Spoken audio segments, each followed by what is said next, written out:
Hello दोस्तों, welcome to growing knowledge. आज के इस वीडियो में हम हिंदी के अलंकार वाले चैप्टर से 10 इंपॉर्टेंट क्वेश्चन को देखते हैं।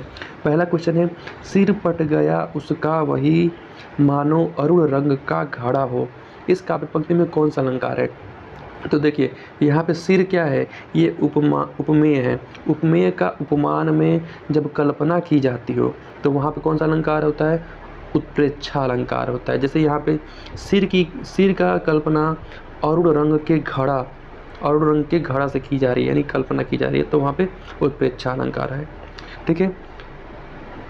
अनुप्रास अलंकार क्या होता है? जहाँ पे काव्य में एक ही वर्ड की आवृत्ति बार बार होती है, वहाँ पे अनुप्रास अलंकार होती है। जैसे कि चारुचंद की चंचल किरणें खेल रही है जलथल में।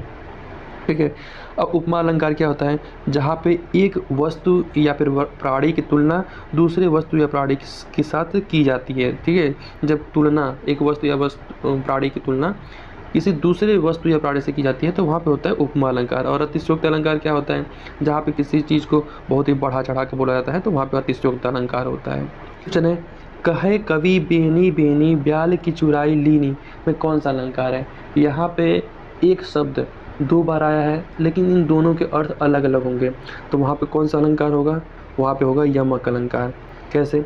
यहाँ पे बेनी, एक बेनी का मतलब होता है वो कवि की ओर संकेत कर रहा है, और दूसरा वाला जो बेनी है उसका मतलब होता है चोटी, ये चोटी के बारे में बता रहा है। चोटी यानी बेनी ब्याल की चुराई लीनी। तो यहाँ पे एक ही शब्द जब दो बार आता है और दोनों के अर्थ अलग अलग होते हैं तो वहाँ पे यमक अलंकार होता है। दादुर धन चहु दिशा सुहाई वेद पढ़ई जनु बटु समुदाय। यहाँ पे मेढक की बात हो रही है। मेढक जब बोल रहा है तो उसको ऐसे प्रतीत किया गया है जैसे वह कोई वेद पढ़ई जनु बटु समुदाय, वेद पढ़ने वाले समुदाय के बारे में बात हो रही है। तो यहाँ पे बहुत ही बढ़ा चढ़ा के किसी चीज़ को बोला गया है तो वहाँ पे अतिशयोक्ति अलंकार होता है। ठीक है। मतलब मेढक की आवाज़ में ब्रह्मचारी समुदाय द्वारा वेद पढ़ने की संभावना प्रकट की गई है। समझे? तो यहाँ पे बहुत ज़्यादा बढ़ा चढ़ा के बोला जा रहा है। ठीक है। तो यहाँ पे अतिशयोक्ति अलंकार होगा। नेक्स्ट क्वेश्चन है, रावण सर सरोज बनचारी चहि रघुवीर सीली मुख में कौन सा अलंकार है? यहाँ पे आप देखेंगे सीली मुख के एक बार आया है लेकिन इसके दो अर्थ होते हैं। तो ऐसे में इसका क्या होता है? यहाँ पे दो, मतलब एक ही शब्द के जब दो अर्थ होते हैं तो वहाँ पे होता है श्लेष अलंकार। जैसे यहाँ पे सीलीमुख के दो अर्थ हैं। पहला अर्थ होता है बाढ़, दूसरा अर्थ होता है भ्रमण। ठीक है। तो उसे यानी एक ही शब्द दो बार आता है, दोनों के उसके अर्थ अलग अलग होते हैं तो वहाँ पे श्लेष अलंकार होता है। नेक्स्ट क्वेश्चन है, फूल हंसे कलिया मुस्काई काव्य में कौन सा अलंकार है? फूल हंसे कलिया मुस्काई। देखिए, फूल तो हंसता नहीं है, कलिया तो मुस्कुराता नहीं है, तो ये तो सजीव वस्तु है। कोई मनुष्य हंसता है, मुस्कुराता है, यानी मनुष्य की जो भाव हैं, जो क्रियाएं हैं, उसको एक तरीके से फूल यानी जो चीज़ें सजीव निर्जीव हैं, यानी मतलब फूल के साथ, कलियों के साथ उनकी हाव भाव को मिलाया गया है। तो वहाँ पे मतलब ये कौन सा अलंकार है? वो मानवीकरण, यानी मानव की कृतियों को किसी फूल या फिर कली के साथ मिलाया गया है, तो वहाँ पे मानवीकरण अलंकार होता है। ठीक है।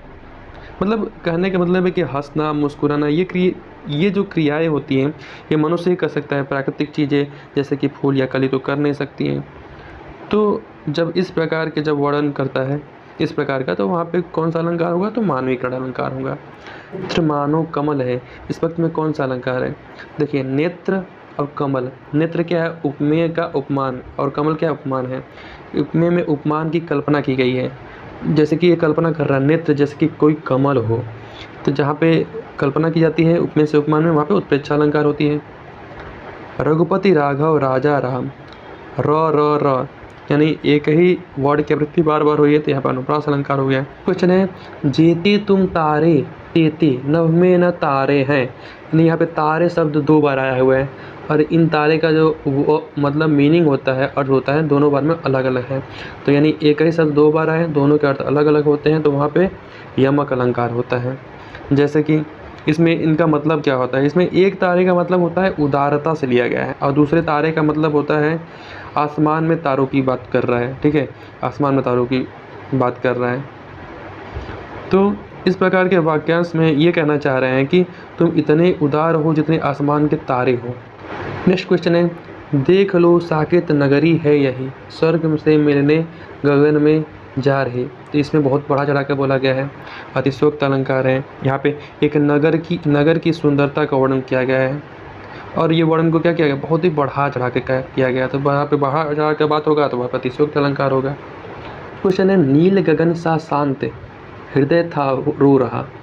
यानी यहाँ पे नील गगन और हृदय, इन दोनों की क्या है, समानता की जा रही है। यानी जो हृदय है वे उपमेय है, नील गगन क्या है, ये क्या है, उपमान है। तो उपमेय में उपमान की समानता जहाँ पे होता है वहाँ पे कौन सा अलंकार होता है, उपमा अलंकार होती है।